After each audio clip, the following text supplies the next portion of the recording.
Anthony Richardson could clear the concussion protocol in time to play on Sunday, but will he actually play? Let's get to it. You are Locked On Colts, your daily Indianapolis Colts podcast. Part of the Locked On Podcast Network, your team every day.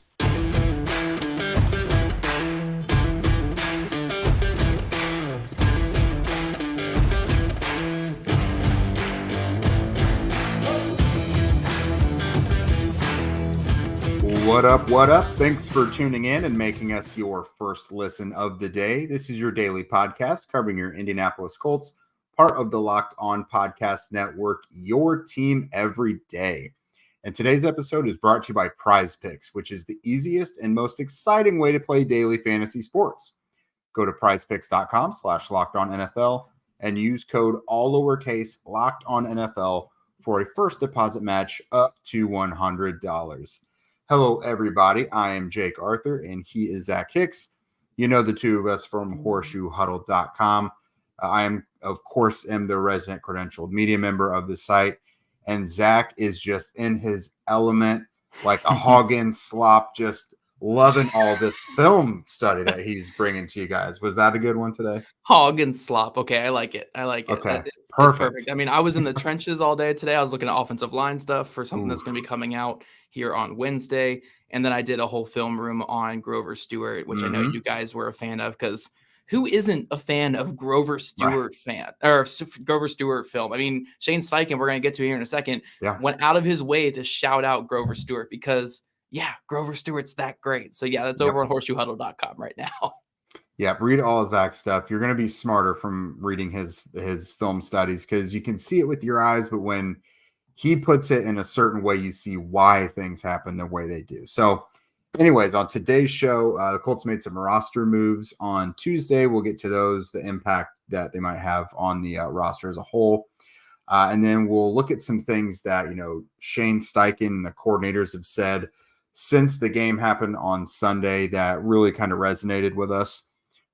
There's a few guys on defense that we would like to see get some more snaps, maybe even starting as soon as this Sunday against the Ravens. And then ultimately, who do we think needs to step up the most against the Ravens? I don't know about a win, but to be as competitive as possible, essentially. Like, who really needs to step up? So we'll go ahead and get these roster moves in here. So the Colts elevated offensive lineman Arlington Hambright to the active roster from the practice squad. That's a guy who had a big impact during the summer, played right guard, left guard, and left tackle, I believe. Looked best at left tackle. To make room on the roster, they waived offensive tackle Ryan Hayes, who is a rookie, one of their waiver pickups right after roster cuts. And then the most interesting one is they signed running back Trey Sermon to the practice squad. That's a guy who he was with the Eagles.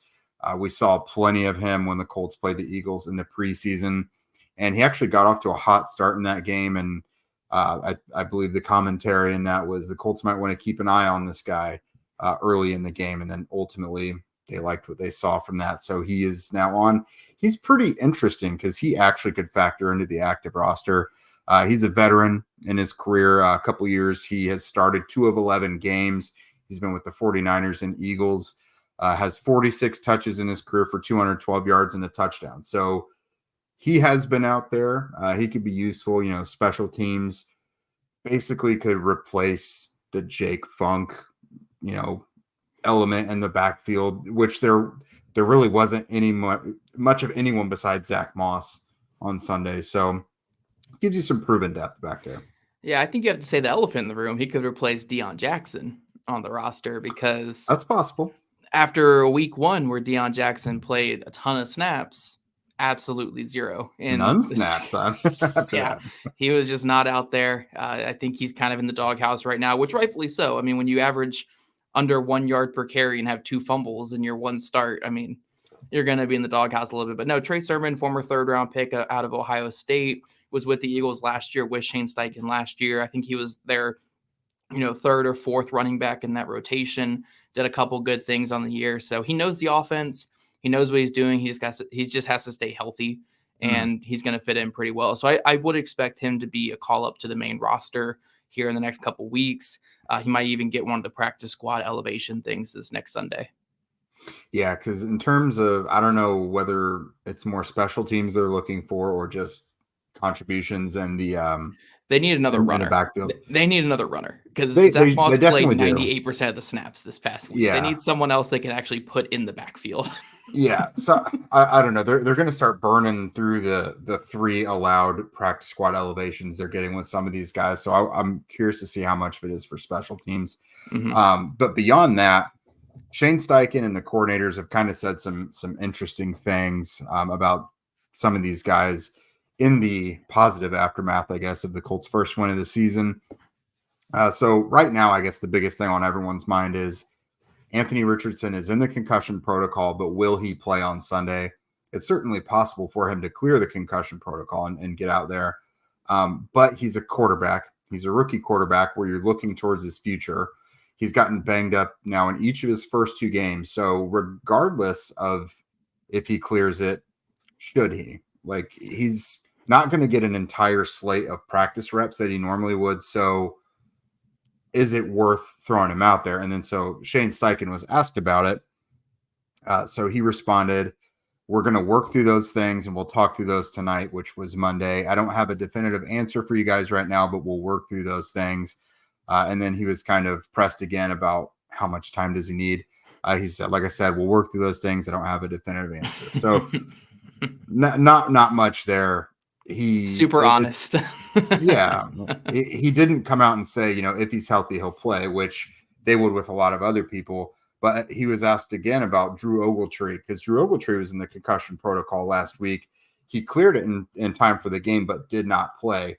Will Mallory was available, and I think they just elected to give Ogletree a little more time to come back from that concussion, even though he cleared. So that could very well be what they do with Richardson. I mean, they have Gardner Minshew and Sam Ehlinger. So, yeah, I don't really think that the injury in week 1 really factors into this. Like, I don't think it's the Colts looking at it being like, he's banged up, let's give him a week to rest. I don't really think that's what it is. I think it's, concussions are a very serious injury. Even if they have a pretty quick turnaround to coming back and playing, these are a serious injury. It's a brain injury, that's exactly what this is. And because of all the steps you have to go through with the concussion protocol, it's unlikely that he's going to be cleared by, Wednesday, or he's going to be cleared by Thursday even. If he gets cleared, it might be a Drew Ogletree situation where it's, Friday afternoon, Friday evening, or Saturday, right before the game. And then how comfortable are you throwing this rookie quarterback who, yes, he needs reps, but also he needs those reps in practice, to understand the game plan and understand what he's going through. If he's spending a whole week just going through the protocol and then throwing him out there against a really, really good Ravens team, I feel like that's setting him up for failure. Like, I'm not saying he's going to fail, but I could see the Colts' perspective of, hey, you know what? He was in the concussion protocol all week. We have a veteran quarterback who can move the offense a little bit. So let's just give him a week here, like, to get ready for the Rams game, get him actually some practices under his belt for that game. And we don't, he doesn't have to play all 17 games as rookie season. If he's getting 16 under his belt, like, that's still fine. He's getting those quality reps. So I think the Colts are ultimately going to play it safe with this. Like, unless he's cleared by Wednesday somehow, which I don't think is actually possible. But if he's cleared by like Wednesday when you guys are listening to this, then I think it changes. But if he's cleared by like Saturday, I just don't see the Colts throwing him out there with no practices under his belt throughout the week, or maybe one practice under his belt. I agree. I think it's just better to play it cautious with this. And again, this is a tough defense. Like, does he still probably give you the best chance to win because you can just draw up some runs for him? We obviously saw how effective that was. Yeah, but he's also your future. So you just don't want to, it's not necessary to force it. And when I mentioned the getting banged up in week 1, it wasn't like resting him because of that. It's just like, okay, it's 2 weeks in a row now. This guy's gotten a little banged up. Like, let's not force it in like, week 3, whatever. But yeah, I mean, we'll obviously keep you guys posted on that quite a bit throughout the week. He's going to be on the injury report, so we'll have more on that. Before we wrap up this segment, though, I wanted to mention Shane Steichen was asked about the defense and like specifically some things about like the secondary and how they struggled. And he wrapped that into a praise of the defensive line, specifically Grover Stewart. He said, there's some little things we got to clean up, little details. We'll get those cleaned up. And then he said, I thought the defensive line, I'm just going to point out that one guy, Grove, he played awesome. And then he went on to mention like DeForest Buckner, Samson Ebukam, Kwity, blah, blah, blah. So it went from, man, how do you guys clean up the mistakes in the secondary to, man, did you guys see Grover Stewart? He was awesome. So getting some love from his head coach. That was me all week talking about this Colts defense as well. Like, I don't want to talk about the secondary after what just happened. This Colts front seven, though, they looked awesome. So Shane Steichen, I totally get it. Why talk about really crummy secondary play when you can praise Grover Stewart? 100% get it. That's what we're doing at horseshoehuddle.com right now, too. So understand completely. I love it, Shane Steichen. And so that segues beautifully into Zach and I are going to talk about the secondary here in a little bit. But first, let's talk to you about some fantasy. Let's talk to you about eBay Motors. Our partners over at eBay Motors have teamed up with Locked On Fantasy Football host Vinny Iyer to bring you some of the best fantasy picks each week all season long. Whether you're prepping for a daily lineup or scouting the waiver wire for your best ball team, every week we're going to provide you the players that are guaranteed to fit on your roster.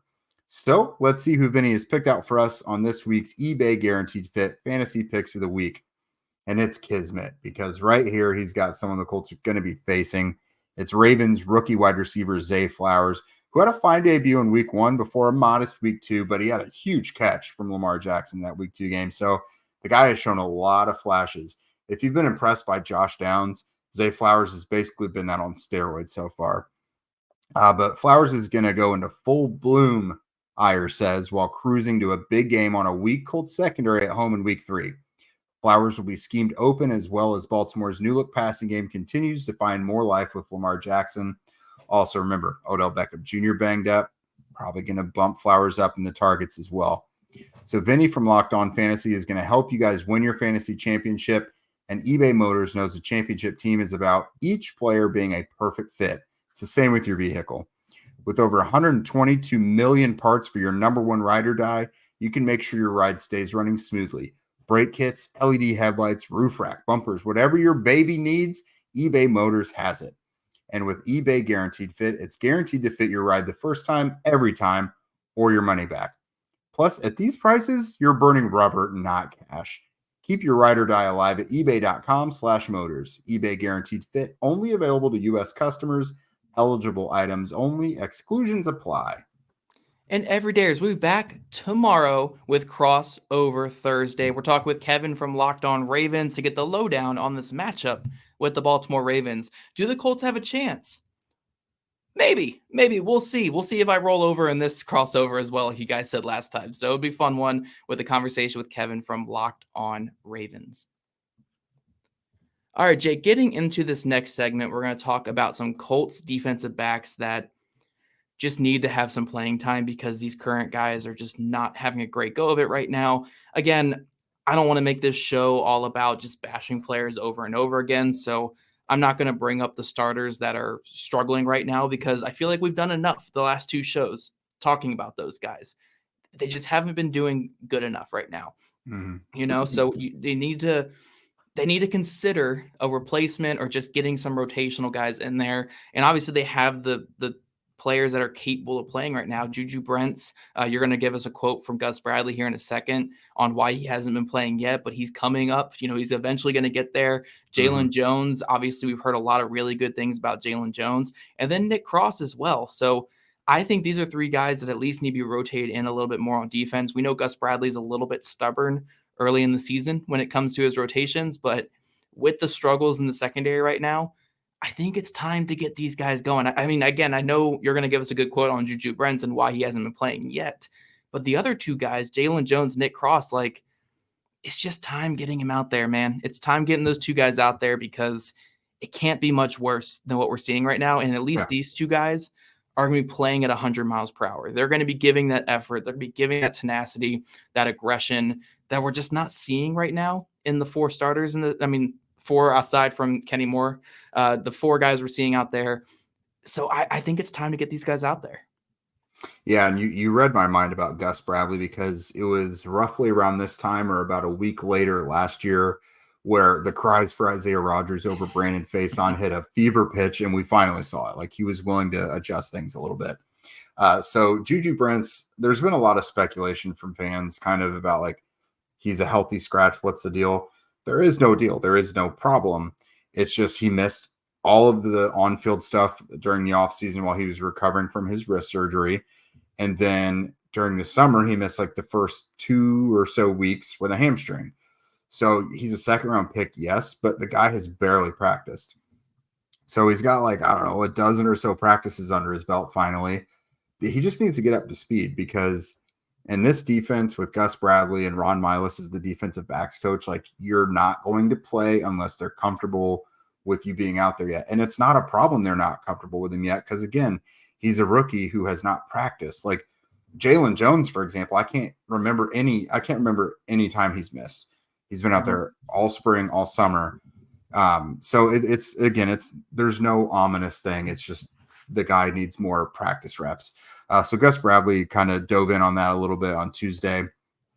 He said Brents got more reps last week. I thought he had a good week of practice last week, that time that he was missing, but he's now coming back. He's getting more reps in walkthroughs, more reps in practice. So he's getting along nicely. We hope to get him a few more reps this week. So they're just trying to get him up to speed. Like, there's only so many reps you can get because you do have to get the starters prepared to play, but they'll get him in there eventually. Like, within a week or two, I've got to imagine we're going to start seeing him active on game days. Like, because you also don't want to hide him all week. You have to get him some, even if it's just special team stuff during the game, like, you have to get him out there. So yeah, it's no big deal. Like, it's disappointing because he's a second-round pick, but he'll get out there. Yeah, but again, that kind of leads to the Jaylon Jones thing where it feels closer to the Isaiah Rodgers thing last year with Brandon Faison. Jaylon Jones is time for him for sure. Right. And again, I know he's a rookie, still trying to learn the coverages, which you're going to give us a quote from Gus Bradley on that as well. So I understand it to a degree, but he needs to at least get a couple snaps out there because, like, again, I'm not asking him to completely take over from Darrell Baker Jr., but like, it needs to be at least a 2 series for Darrell Baker Jr., 1 series for Jaylon Jones, and that kind of rotation. A 2-for-1 rotation is what they typically say, for coaches, whatever, where it's like 2 series on, 1 series off, 2 series on, 1 series off. Jaylon Jones at least needs to get those reps out there right now because, again, we're just not seeing the urgency or the aggression whatsoever in Darrell Baker Jr. We need to see someone else eventually. And again, I'm not completely burying Darrell Baker Jr. I know that's really what I've been doing all week. I'm not saying there's no chance of him turning it around, but like, at some point, you have guys that you've invested a little bit more in and have a little bit more upside. So just go with the younger guys. If you're gonna have guys making mistakes out there, at least let them be 21 years old like they are with Jaylon Jones. And it's tough to say because I like Darrell Baker Jr. and I liked them all offseason, but like Jaylon Jones, I think just needs more reps. And if they're gonna have someone out there struggling, I'd rather it be the young guy who can learn and play it at 100 miles per hour, not the guy who's gonna miss tackles high on the 5-yard line, let a guy walk in for a touchdown. I know I've been harping on that all week, but like that just can't happen at cornerback. No. So I think it's time to get at least Jaylon Jones out there for a couple series this next game for sure. Yeah, Colts defenses are not normally poor tackling defenses, and like once that starts to get out on tape, like you have to nip that in the bud. Like Brandon Faison last year. Brandon Faison, like, don't get me wrong, I think he didn't want it. Right, like you could see contact coming, and he ran from it. Yeah, like I will say, Faison was better in coverage than what Darrell Baker Jr. has shown through 2 weeks, but again, the tackling and the effort was just not there, and that's why when we were all saying for Isaiah Rodgers Sr., even though he's 5'9", 170 pounds last year, he was getting out there and he was tackling Derrick Henry in space. He was tackling, all these receivers in space. It's like, I don't care if you make mistakes at corner, but at least make them playing fast, make them playing fast and aggressive. If you're going to miss a tackle, at least give a good pop in there. Don't just whiff on it and not even touch the guy. Again, I know I've been hyping on this too much all week, but I think it's time for Jaylon Jones to get out there. And then once JuJu Brents is ready, you start getting JuJu Brents in there as the starter as well. And you have that rotation of those guys. I think, again, if Baker Jr. can turn it around this week, but it's time to get some new blood out there. Yeah, and Jones, in terms of effort and fire and everything, he's been one of the most tenacious members of the secondary in every practice I've seen. Like, he's always competitive for the ball, and that's just the kind of stuff you want to see. So Gus Bradley had some things to say about him as well. I said the thing about Jaylon Jones is when he gets up and plays man coverage one-on-ones, he's very talented. I think the knock on him before was his consistency on the perimeter with all the different coverages that we do. I've seen him get a lot better in that. We're kind of in a good situation as far as the corner spot just because we are young, but I really see those two younger guys, which is Jones and Brents, coming along. So to me, that reads like he still needs to like get a hang of like all the different things in coverage we're going to be asking of him. It's not always just going to be man. Mm-hmm. But once he's kind of got those things down and he's able to kind of decipher what's in front of him, then he'll get out there and do it more often. So it feels like a film study type of thing. Yeah, I think it's just he's young. Again, 21 years Yeah. old, completely new defense. So get ready to get him out there. I know it's so early in the season for me to be freaking out about getting these young guys out there, but like, again, if you're someone like me who is so passionate about the cornerback position, seeing what I saw on film with this cornerback room last week, you would understand my frustration, guys. So I don't want to seem like I'm like borderline tears or anything here, but like, oh, just play fast if you're going to make mistakes. Play fast. That's why I always loved about Rock Ya-Sin. Rock Ya-Sin would grab guys and pull guys to the ground if he's getting beat, and it's frustrating because he's giving up all these penalties, but at least he's trying out there. Like, at least he's moving the way he can. It's just I can't stand lackadaisical play. That's why I soured on Xavier Rhodes towards the end of his tenure with the Colts as well. Enough of my tangent here, though, guys. Coming up, we're going to talk about some Colts players to watch in this Baltimore Ravens game and players that are key for the Colts to get the victory or the surprise victory even against the Baltimore Ravens. But first, our friends at PrizePicks are the most fun I've had, winning up to 25 times my money this football season. You just select 2 or more players, pick more or less on their projected stats, and place your entry. PrizePicks is really simple to play. I can make my picks and submit my entry in less than 60 seconds. It is so much fun, guys. I go on there, less than 60 seconds, submit my pick, forget what pick I actually submitted, and then I'm rooting for everything across the entire NFL in the course of minutes. It's great. I love it. Quick withdrawals, easy gameplay, and an enormous selection of players and stat types are what makes PrizePicks the #1 daily fantasy sports app. Go to prizepicks.com/LockedOnNFL and use promo code LockedOnNFL for a first deposit match up to $100. Again, go to prizepicks.com/LockedOnNFL and use promo code LockedOnNFL for a first deposit match up to $100. That's PrizePicks, daily fantasy sports made easy. All right, Jake, so getting into the players that are just the most important for the Colts to win this week, or just players to watch against the Baltimore Ravens. Obviously, we got to start with the quarterback position. Like, let's approach this entire segment with the assumption Anthony Richardson is not playing, just because I don't think he's going to play. You know, Right. that's gut feeling. Zach's gut feeling, for all you guys who are here from Reddit. It's a whole tag on the Colts Reddit page right there. Is Zach's gut feeling. My gut feeling is he's not going to play this week. So Gardner Minshew is the starter, Jake. Who are some guys that are most important for the Colts getting the victory in this one around Gardner Minshew? Yeah, so with a Gardner Minshew-led offense, I cannot see it being advantageous for him to throw like 40 times. So because of that, I think Zach Moss needs to play a pretty significant role. When you look at the Ravens' first 2 games, Dameon Pierce and Joe Mixon have combined for 97 yards, but 4 yards per carry. The Ravens have just kind of been overwhelming these guys, their opponents. So it's not that you can't run on the Ravens. Like, they're generally good against the run, but like if you get from Zach Moss and the offensive line against the Ravens what you got against Houston, which it's not even, we're not comparing, apples to apples there. But I think Zach Moss is going to be a very big factor. If he is successful, then it's going to help Gardner Minshew be successful in the Colts offense overall. But if Moss is getting blanked, Minshew's not going to throw for 400 yards and win the Colts the game. Yeah. The whole thing with Gardner Minshew is whatever your offense is capable of doing, he's going to get you that. If your skill position players are not playing up to par, your offensive line's not playing up to par, your running back's not hitting the holes, then he's not going to be an effective quarterback, which I know is not that crazy of a concept because, like, duh. But, like, Right. when you have a quarterback like an Anthony Richardson with his playmaking ability and his ability to create, or that potential, I guess, to create, there are chances for him to create plays when nothing is there.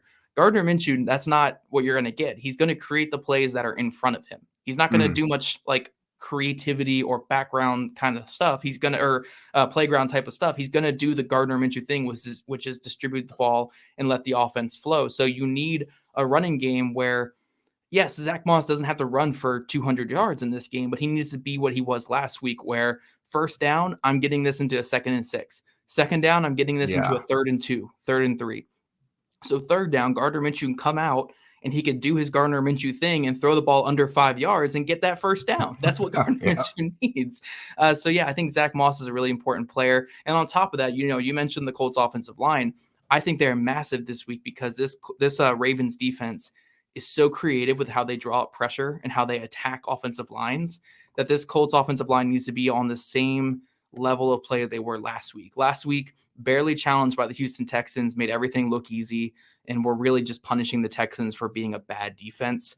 They need to kind of do that against the Ravens. Again, not punish the Ravens for being a bad defense by any means, but have that same level of communication, confidence, and just skill level in this next game to keep Gardner Minshew clean if Gardner Minshew starts. Because if Gardner Minshew's under duress and he's thrown off his back foot, scary things can happen. But if you can keep him clean and let him get that ball out to his playmakers, then he can run an efficient and effective offense. So this Colts offensive line has been really good through 2 weeks, has been, I mean, honestly, phenomenal compared to last year. Just got to keep that going against this really good Ravens defense. Yeah, absolutely. And to that point, we've talked about, the PFF grades, for example, for the offensive line reflect that as well. Like Will Fries had an elite grade. Braden Smith had a really nice game. Ryan Kelly in that first half was lights out. Quentin Nelson had an elite pass blocking grade. So just really good stuff there. But something that really stuck out to me was Shane Steichen, again, was asked about the success of the offensive line, and he really commended their communication. And you could say, I mean, the offensive line was one of the bigger downfalls of the entire offense last year. And the most glaring thing was the lack of communication. Like it felt like the veterans were overdoing it. If a defense brought extra pressure, it was getting through. Their communication was just rough last year. Yeah. And so for that to be one of their strong points right now, and now we're seeing the offensive line is doing really well, that's not a coincidence. It feels more like the offensive line is turning the page and moving forward and getting good again. So that's really good to see. Something else that's going to help out, Michael Pittman Jr. I'll just make this one quick. When you look at the Ravens, their first 2 games, Nico Collins, who we saw be a real thorn in the side against the Colts, and T. Higgins, they combined for 14 receptions for 169 yards and 2 touchdowns in 2 games. So it's possible to do. Like Alec Pierce has not had that come out performance yet. Possible if they play more man coverage, the Ravens do. So that's certainly possible. It's more likely if Minshew is going to be out there. So we'll see. But Michael Pittman Jr., if he can look more like week 1 than week 2, not that he had a bad performance in week 2, but he averaged like 7 yards a catch. But Pittman is probably, again, the guy in the receiving game this week. Yeah, I think the 3 players to watch in the receiving game this week are Michael Pittman Jr., because there's going to be a lot of RPOs to keep that Ravens pass rush and Ravens defense kind of honest a little bit. And that's where Michael Pittman Jr. thrives. So Michael Pittman Jr. big on those. And then Josh Downs is going to be massive in the passing game because they just need that quick win wide receiver. And they're starting to trust him a little bit more as that quick win wide receiver. So yeah, I do think he's going to have one of those games eventually where it's like 8 catches for 70 yards or 9 catches for 80 yards, like something like that, like really high production in the short passing game in a week like this against a Ravens team that's going to come after you. And then Kylan Granson as well, the mismatch at tight end, a guy who can get that quick separation. Those are the type of guys that are going to be really big this week. I did want to touch on defense real quick. Obviously, we want to see the secondary step up, but the one player we just want to see a vintage moment from is Shaquille Leonard. And I say that with yes, Zaire Franklin and EJ Speed have both been phenomenal this year. They have both been outstanding linebackers.